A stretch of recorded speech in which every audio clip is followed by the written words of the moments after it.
आसिम साहब का कि नौशकी को उन्होंने फोकस रखा। उन्होंने देखा कि नौशकी में वो गरीब बच्चे हैं जिनको बाहर निकालने की ज़रूरत है।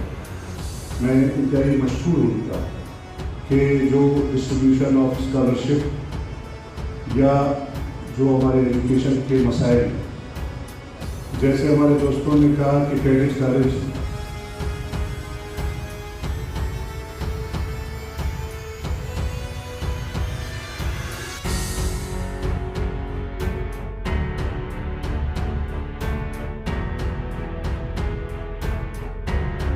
ने 100% जो मुतालबा किया था अपने हायर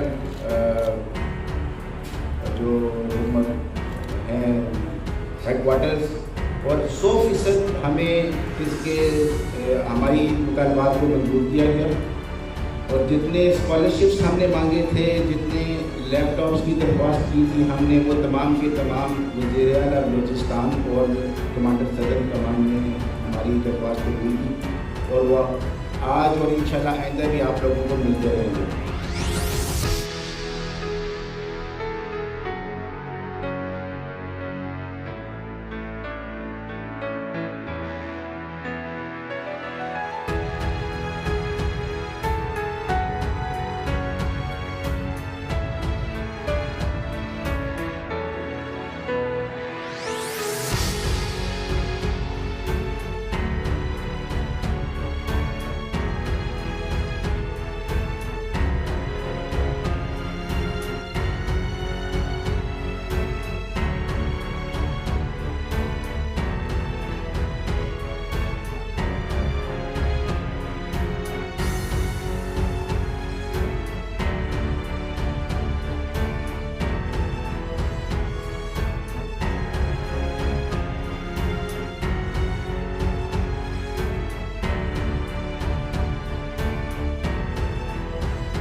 Saya